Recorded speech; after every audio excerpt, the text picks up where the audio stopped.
اگر آپ پنجاب میں بھی دیکھ لیں تو وہاں کی پولیس جو کہ برسر پیکار رہی ہے پچھلے 1.5 سال میں، پاکستان تحریک انصاف کے ورکروں کو، لیڈروں کو اٹھانے میں ان کے گھروں میں گئے ہیں، ان کی خواتین کو بے عزت کیا ہے، ہر طرح کا ظلم ڈھایا ہے۔ تو دوسری طرف جو کچے کے علاقے میں ہوا پولیس کے ساتھ، ہم اس کی شدید مذمت کرتے ہیں کہ پولیس جو جوان تھے ان کو لائک اے سٹنگ ڈک ان کو مار دیا گیا۔ آئی جی صاحب ہمیں یہ بتانا چاہیں گے کہ عام لوگوں پہ تو آپ ان کے گھروں میں بھی جا سکتے ہیں، ان پہ آپ ظلم بھی کر سکتے ہیں، آپ ان کو پکڑ سکتے ہیں، ان کو بے عزت کر سکتے ہیں، لیکن جس مقصد کے لیے آپ کو بنایا گیا ہے اور وہ ہے کہ آپ نے چوروں ڈاکوؤں سے آپ نے اپنے عام عوام کو بچانا ہے، وہ ان کے ہاتھوں میں، ان سے تو انہوں نے مقابلہ کیا نہیں۔ چیئرمین صاحب، یہ ایک انتہائی دکھ اور درد کی بات ہے کہ ہمارے ملک کا سب سے بڑا صوبہ بلوچستان، جو کہ تقریباً 44% اس ملک کی جو لینڈ ماس ہے اس کو کور کرتا ہے، اور ہم سچی بات ہے کہ جب چھوٹے تھے اس وقت سے ہم بلوچستان کے بارے میں بدقسمتی سے کوئی اچھی خبر نہیں سنتے تھے، اور باوجود اس کے کہ سارا ملک وہاں کی گیس سے مستفید ہو رہا تھا، وہاں کے لوگوں کو، وہاں کی ریسورسز کو پورے پاکستان میں، اور افسوس کی بات یہ ہے کہ بلوچستان جو کہ گیس پیدا کرتا تھا اس کی میجورٹی کو گیس نہیں ملتی تھی۔ اس کے بعد جب ہم نے ذرا سا ہوش سنبھالا، جب ہم کریڈٹ کالج میں تھے 8ویں میں، تو ہمیں یہ پتہ چلا کہ پاکستان پیپلز پارٹی نے وہاں کی منتخب حکومت خیبر پختونخوا کی اور بلوچستان کی حکومتوں کو برطرف کر دیا اور وہاں پہ ملٹری آپریشن کیا گیا۔ سر، وہ دن ہے اور آج کا دن ہے کہ ہم نے بلوچستان کو سکون میں نہیں دیکھا۔ بلوچستان ہماری پارٹی کی نظر میں، ہم اس میں یقین رکھتے ہیں، پاکستان تحریک انصاف عمران خان، کہ جو سیاسی مسائل ہوتے ہیں ان کو سیاسی طور پہ حل کرنا چاہیے۔ طاقت کا استعمال سب سے آخر میں ہوتا ہے، اور خاص طور پہ جب آپ کے اپنے ملک کے لوگ ہوں جو کہ ان کی جو بھی رنجشیں ہیں، جو بھی ان کی شکایات ہیں، جو بھی ان کے مسائل ہیں، اس پہ ان کو انگیج کیا جائے۔ پہلے مختلف تھے حالات، وہاں سے سرداروں نے سیاسی طور پہ بلوچستان کو لیڈ کیا، لیکن آج بلوچستان بدل چکا ہے۔ چیئرمین صاحب، بلوچستان میں جو ینگ لوگ ہیں ان کی کچھ مختلف ریکوائرمنٹس ہیں۔ جو آج کل کی جنریشن ہے، ینگ جنریشن، یہ بلیک اینڈ وائٹ میں دیکھتی ہے، یہ گرے ایریاز میں نہیں جاتی، جبکہ ہماری جنریشنز کے لوگ ہم ادھر زیادہ پھرتے تھے گرے ایریاز میں۔ نتیجہ یہ ہوا ہے کہ وہاں پہ ایک انڈیجنس موومنٹ شروع ہو گئی ہے، اور ہم آئے دن یہ باتیں سنتے ہیں کہ بلوچستان میں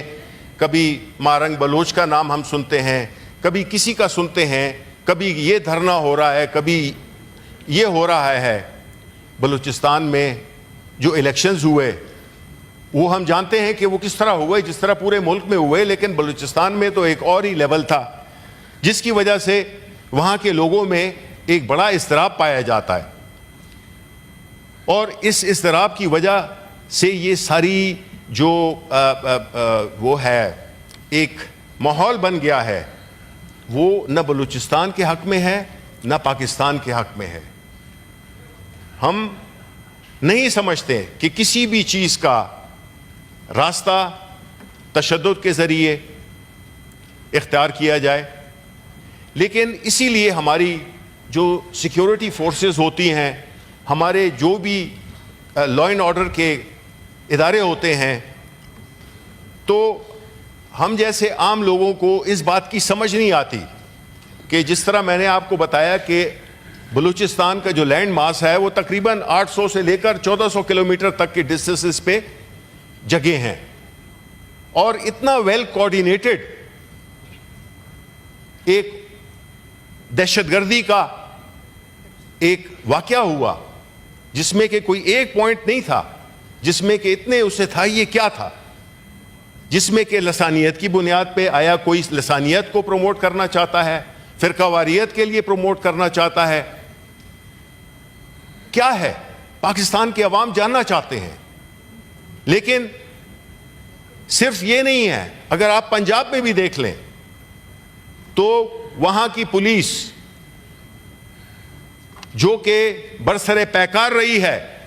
پچھلے 1.5 سال میں، پاکستان تحریک انصاف کے ورکروں کو، لیڈروں کو اٹھانے میں ان کے گھروں میں گئے ہیں، ان کی خواتین کو بے عزت کیا ہے،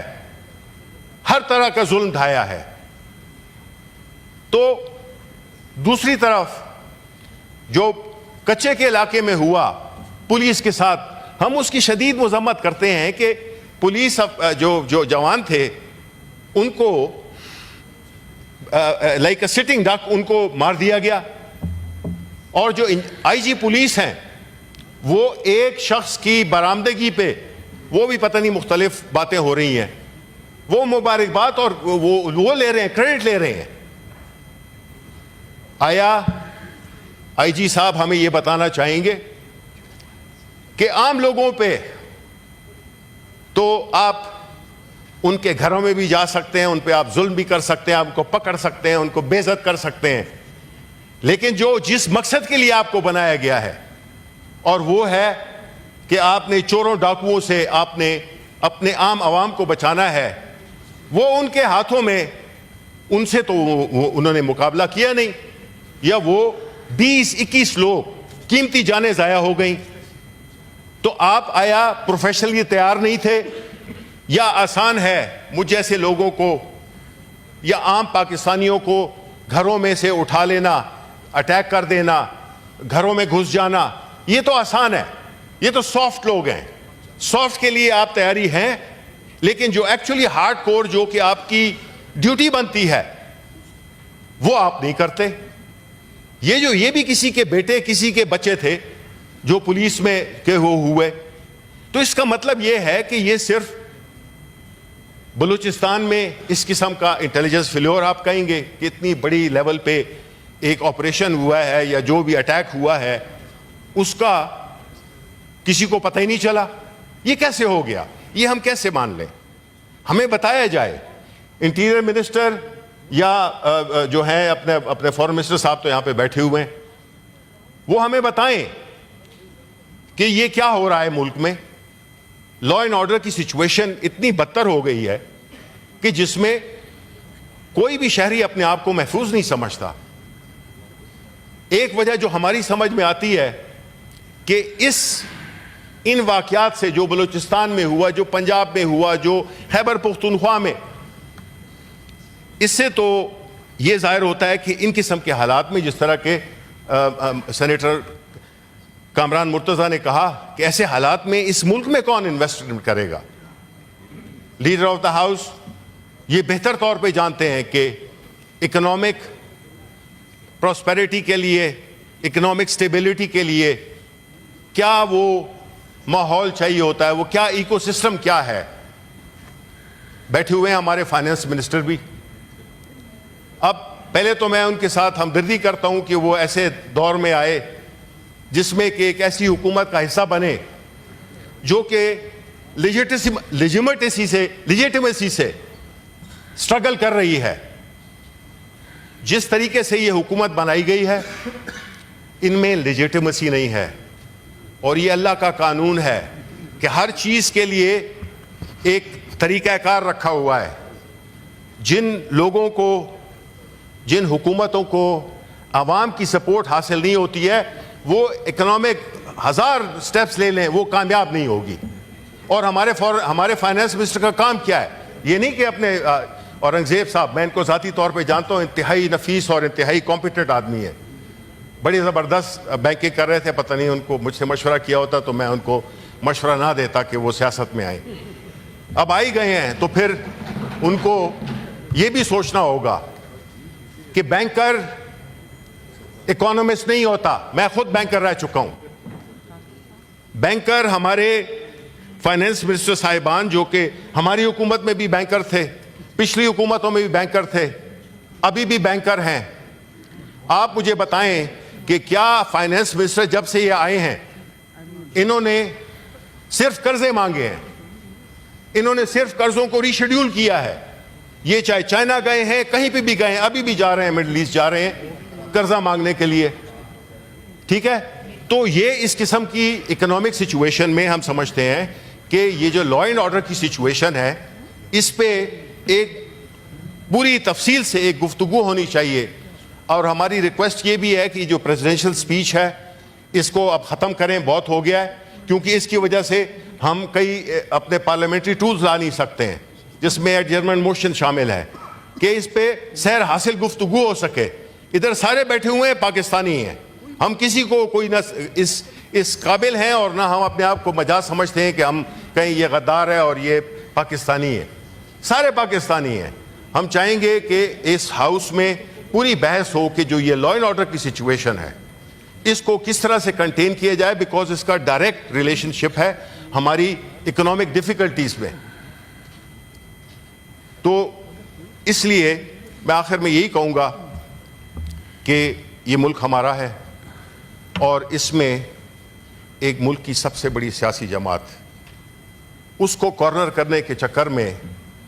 قوانین بھی آ رہے ہیں, آئیں گے بھی, سختی کی جا رہی ہے. اس سے ملک آگے نہیں جائے گا, اس سے ملک صرف پیچھے جائے گا اور پاکستان کے غریب عوام